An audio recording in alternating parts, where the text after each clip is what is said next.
Hello guys, welcome to Manual Education. So all the B.Ed CET aspirants CET cell की तरफ से update आ गई है about amended rules. Yes, candidate type में कुछ चेंजेस देखने को मिल सकते हैं एंड इस अपडेट में डॉक्यूमेंटेशन के बारे में भी इंस्ट्रक्शन मैंशनड है. So let's check out what exactly this update says. So all you have to do is visit CET cell website and click on the B.Ed tab. यहाँ पे आप देख सकते हो अमेंडेड रूल से रिलेटेड अपडेट आया है. So let's check it out. So yes, यहाँ पे स्पेसिफिकली मेंशन किया है that these rules are basically for the Maharashtra unaided private educational institutions. And जैसे कि हमने डिस्कस किया, यस डॉक्यूमेंटेशन से रिलेटेड भी यहाँ पर अपडेट है. एंड यहाँ पे मेंशन किया है दैट आपको ओरिजिनल जो आपके डॉक्यूमेंट्स है, आपके क्वालिफिकेशन डॉक्यूमेंट्स है, that is your SSC marksheet, your HSC marksheet, your under graduate degree और पोस्ट ग्रेजुएट डिग्री मार्कशीट, आपका domicile certificate, birth certificate, EWS certificate, non creamy layer certificate, caste certificate and cast validity certificate. इसके अलावा अगर आपने कोई और documents भी upload किया है, सो यस उसकी ओरिजिनल कॉपी लगने वाली है अभी आपको. So make sure that original copy आपके पास उसकी हो. And if you all fail to upload the required documents, जो कि आपके ओरिजिनल डॉक्यूमेंट्स होने वाले हैं कैप एप्लीकेशन के टाइम पे, देन आपका डॉक्यूमेंट इनकम्प्लीट एप्लीकेशन स्टेट कर दिया जाएगा. Yes, you all can see that through the candidate login. वहाँ पे क्लियरली मेंशन होगा that your document is treated as, that your application is treated as incomplete application. And जो आगे merit list होने वाली है उसमें भी आपको कंसिडर नहीं किया जाएगा. साथ ही साथ जो सीट अलॉटमेंट रिलीज़ होगी वहाँ पे भी आप अपना नाम नहीं देख पाओगे. सो मेक श्योर ओरिजिनल डॉक्यूमेंट्स आपके पास रहे so that you all don't miss out on in any process. अब आगे देख लेते हैं कैंडिडेटर टाइप को लेकर क्या अपडेट आई है. So here they have specifically mention that for Maharashtra state candidature, yes यहाँ पे आपको चेंजेस देखने मिलने वाले हैं. For admissions to bachelor of education, master of education, physical education, MPEd and all the other degree. So यहाँ पे हम देख लेते हैं eligibility criteria as per the Maharashtra state candidature type क्या चेंजेस हुए हैं. सबसे पहले यहाँ पे कैंडिडेटर ए में कौन से स्टूडेंट्स फॉल होते हैं वो समझ लेते हैं. सो यस गाइस, अगर आपका ग्रेजुएशन या फिर पोस्ट ग्रेजुएशन महाराष्ट्र से हुआ है from any recognized university established by an act of the parliament or by state legislator or an equivalent national institution recognized as a deemed to be university or foreign university in Maharashtra state.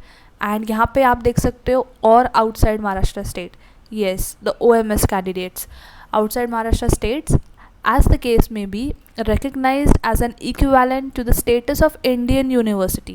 जो भी students का qualification outside Maharashtra से हुआ है and the status is recognize as the Indian university, yes आप candidate type A में fall होते हो. And candidate who is either domicile of Maharashtra state and और is born in the Maharashtra state. So yes, you fall in the candidature type A.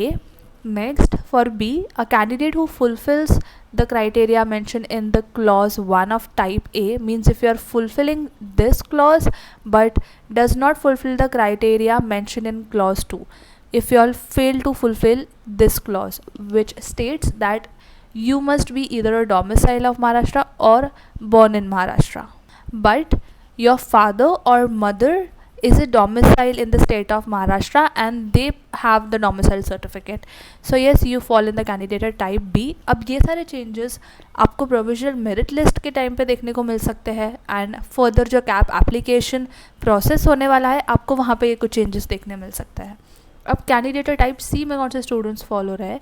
Here it is mention a candidate who fulfils the criteria mentioned in the clause 1 of type A.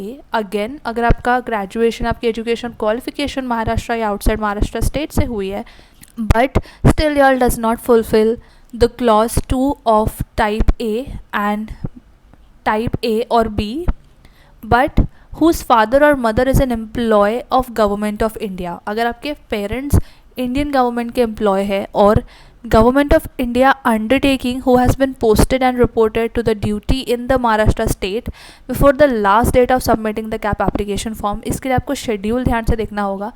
If so is the case, if such is the case, then you all fall in candidature type C.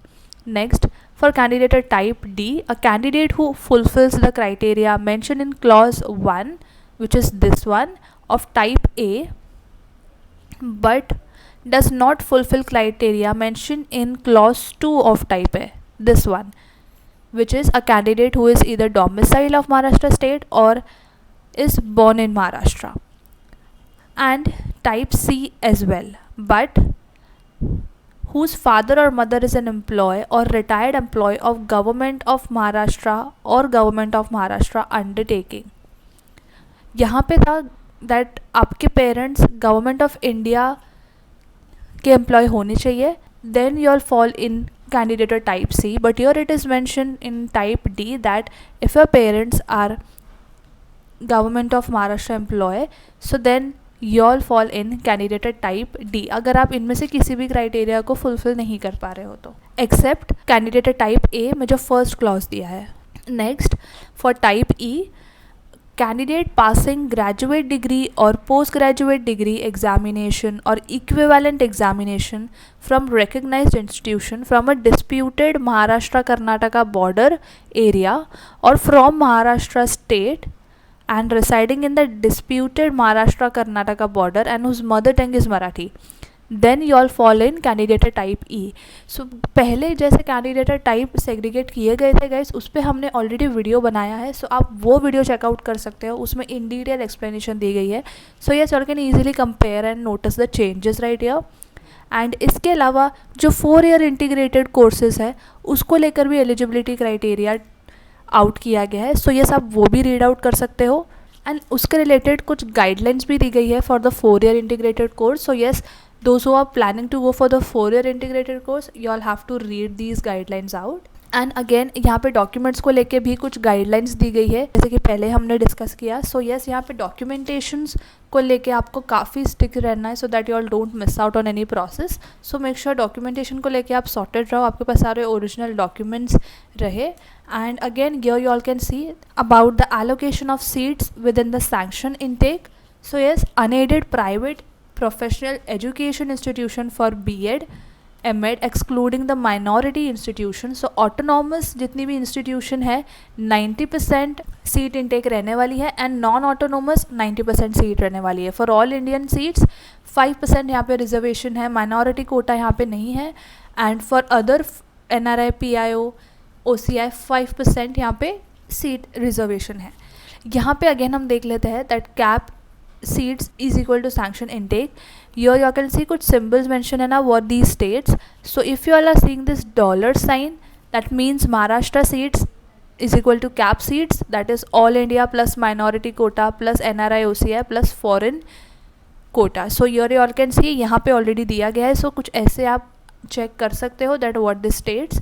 Percentage का sign for unaided minority educational institutions for B.Ed, M.Ed, for Maharashtra state candidates, that is MS. Autonomous institutions 39% seat reservation है and non autonomous again 39 seats reservation है. इसी तरह seat reservation यहाँ पे जितनी भी sanction intake है, एलोकेशन ऑफ सीट्स किस परसेंटेज के हिसाब से होने वाली है यहाँ पे क्लियरली मेंशन है. सो यस, ये भी आप चेकआउट कर सकते हो. इसके अलावा और भी कुछ यहाँ पे गाइडलाइंस दी गई है for 4 year integrated course. So yes, if you are targeting to go for 4 year, आप वो भी चेकआउट कर सकते हो.